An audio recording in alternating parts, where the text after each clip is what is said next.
तर नमस्कार मंडळी, राम राम सगळ्यांना, सुप्रभात. खूप दिवसांनी ब्लॉगिंग करते. तर तिकडे आमची पूजा चालू आहे आणि आमचा बाबू इथे खेळत बसला आहे. आणि सकाळ म्हटलं की थंडीच्या दिवसामध्ये पहिले चहा पाहिजेच. तर इकडे चहा पण गाळून घेतला आहे आम्ही आणि इकडे नाश्त्याची तयारी सुरू केली आहे. तर सकाळचा गरम गरम चहा आणि पोह्याची तयारी चालू आहे. तर बघा, इकडे आम्ही घेतले पोहे शेंगदाणे घेतले तळून आणि आता पोह्याची तयारी चालू आहे. गरमागरम पोहे खाणार आहोत आम्ही आणि नाश्ता करून जायचं आहे बाबूला कटिंग करून घ्यायला. तर बघा, आधी मी शेंगदाणे तळून घेतले आणि नंतर मग कांदा वगैरे, कढीपत्ता वगैरे सगळं टाकून, मसाला वगैरे टाकून पोहे झाले तर आपले रेडी. आणि नाश्ता करून आता बाबूला जाणं यायचं आहे कटिंग करायला. बघा त्याची कटिंग किती वाढली आणि मधातच लोडबुड करतो आहे. तर पोहे या खायला सर्वांनी.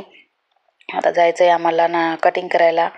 तर बाळाला आणले आता कटिंग करायला. त्याची कटिंग खूप वाढली होती, कानामध्ये केस जात होते, तिथे खूप गर्दी होती. त्याच्यामुळे मग नंतरच्या दुकानात नेलं तर तिथे खूप रडला येतो आणि ते मशीनला खूप घाबरत होता. त्याच्यामुळे काहीच ना.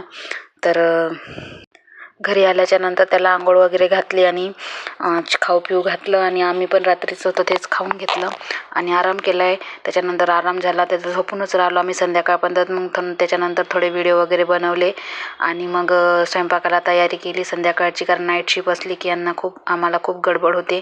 त्याच्यामुळे पटकन घेतली अंड्याची भाजी करायला, अंडा करी. आणि लगेच इकडं भात आणि भाजी घेतली करून आणि मग नंतर घेतल्या चपात्या. नाईट म्हटलं ना की खूप गडबड होऊन जाते आम्हाला, धावपळ होते. तर त्यात बाबू मधात लोडबुड करतोय. तर बघा, आम्ही चपात्या पण होतच आल्या, आता शेवटची चपाती होती माझी आणि भाजी पण झाली तयार आणि घेतलंय जेवायला. तर बाबू पण आमच्यासोबतच जेवतोय.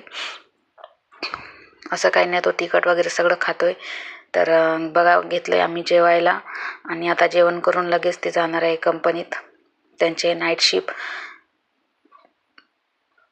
तर या सर्वांनी जेवणानंतर त्यांनी घेतला आवरायला निघायला. तर बाबू मध्ये ते स्टूल देणार, शूज आणून देणार, बसा म्हणणार, सगळं पुढं करतोय त्यांच्या मध्ये. तर त्याला खूप नवल वाटते. त्याला वाटते मला पण नेणार सोबत.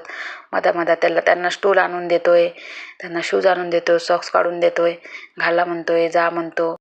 मी खूप दिवस झाले होते व्हिडिओज नव्हते टाकत, लॉंग व्हिडिओज नव्हते केले, ब्लॉगिंगच नाही केलं. तर कसं बाबूमुळे वेळच नाही मिळत आणि कसं ते करू पण देत नाही, खूप त्रास देतो दिवसभर जागा असला की. आणि ते बघ पप्पाला पण किती त्रास देतोय जायच्या वेळेस, त्याची गडबड, याची वेगळी गडबड. तर ते आता गेल्याच्या नंतर त्याला झोपी वगैरे घालायचं, आपले रात्रीचे भांडी वगैरे घासून घ्यायची, सकाळचं वगैरे लय गडबड होते मग. तर तो बाबू छान पप्पाला बाय वगैरे करतोय, किसी वगैरे देतोय. तर आता त्याचे पप्पा चालले नाईट शिफ्टला, ते बाबा बाय करतोय आणि पप्पी वगैरे दिली. आता त्याला झोपी घालते आणि रात्रीचे जे भांडी वगैरे आहे जेवणाचे ते सगळे घासून वगैरे घेते आणि सकाळच्या भाजीसाठी काहीतरी भिजायला वगैरे टाकते. तर बघा आता किती गडबड होते सगळे. ते बघा आता झोपून गेला, खेळ झाला आणि झोपला. तर भांडी वगैरे घासली आता मी आणि तुरी टाकल्या भिजायला.